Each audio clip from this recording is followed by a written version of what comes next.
There are two kinds of stories that can be told. Two.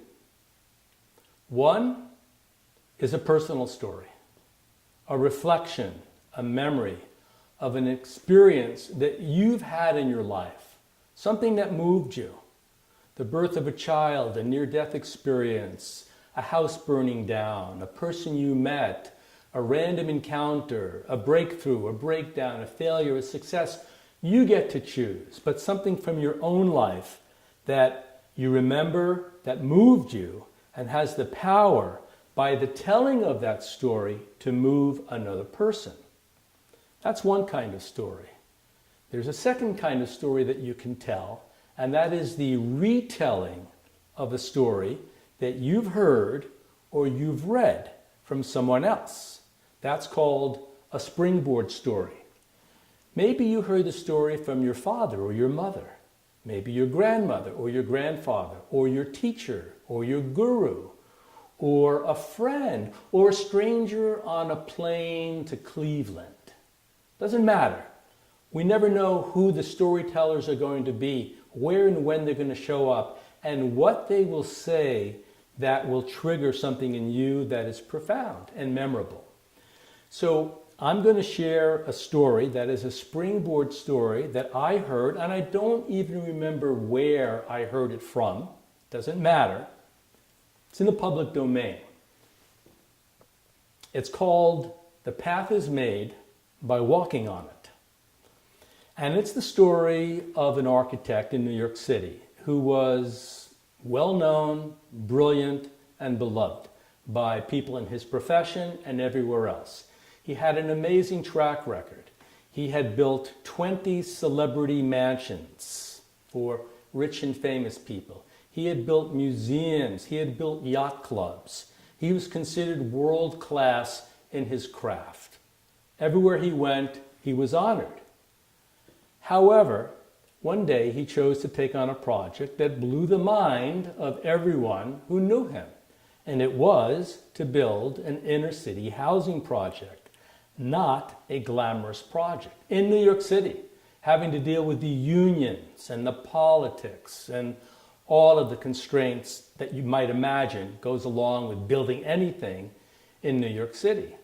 But he was moved to do so, unknown to most of the people who knew him, because his backstory was that he had come from an immigrant family that had moved to America. They had very little money, and growing up, he lived in very inadequate environments, tenements, cold water flats, not much room, to share a room with 3 brothers and sisters, or as he got older, sleep in a hallway, or when he went to college and graduate school, a small studio apartment, pitiful environments that were depressing and not memorable for him, other than, I wish no one else had to live like that. And so when he had the opportunity to build an inner city housing project, he got excited. This was his chance to give back to thousands of people also faced with the challenge of affordable housing in a way that would be empowering and beautiful. So he had his day. He spent 18 months and he pulled off what was called at the time the Taj Mahal of inner city housing projects. It was amazing. The day came when it was time to dedicate the project, the launch of it. The mayor was invited, the deputy mayor was invited, the head of the Tenants Association. All kinds of politicians and famous people came to witness the celebrational kickoff, the launching of this project for the city. And there he was, the architect, with a magnum of champagne chilled over his head, and the photo op moment, he brings it down and he cracks it on the edge of building number 1, and there's a great applause and people are dancing and the new tenants are happy and the politicians are happy and the photographers and the reporters are happy and everyone's happy except one woman in the back who is pacing back and forth with a look of great dread and concern on her face. And our architect noticed it. And he takes the mic and says to the woman, I can see in the back we have someone who is not quite with us. what seems to be your problem, man? She says, well, I'm confused. I'm very confused. I am a new resident of this building, and I'm happy to have affordable housing. It's such a great project.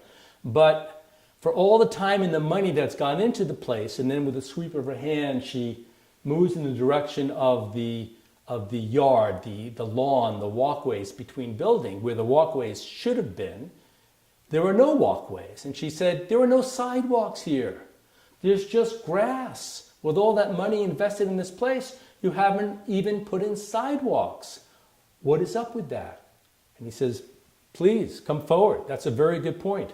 Step up, join me on stage, and I will address your concern. The crowd parts, she walks, everyone's kind of, oh, this is heavy, this is dramatic, there's something wrong, uh-oh, did he forget to put in the sidewalks? She's escorted up on stage. He turns to her and he says, ma'am, you are absolutely right. There are no sidewalks. And do you know why there are no sidewalks? She says, no, I have no idea why there are no sidewalks. He says, there are no sidewalks because I do not yet know where people walk. I am going to wait a season after everyone moves in, and I am going to notice the paths they make from building A to building C, from building D to building A, from building F to building K. I'm going to notice the natural pathways that people make when they walk. And then, after that season, I'm going to pave over those paths. And those will be your sidewalks. Wow. She smiled, she hugged him, there was a big clap, a round of applause, and everyone got it. This architect wasn't just architecting his own concepts. He was acting in a very organic way. His building was going to take the shape of real people's real life, not his construct or his concept. So why that story is told and why that story has value is when me or you or any group of people you're working with is about to embark on a decision that is premature, a decision that is going to be made that is not grounded in any reality at all other than someone's concept of what the right thing to do is, when what's needed is pausing, waiting, gathering the information, and then responding. This story is an encouragement and an inspiration to consider that path. The path is made by walking on it. That's the story. And if you see a place and a time and an audience to tell it, by all means do.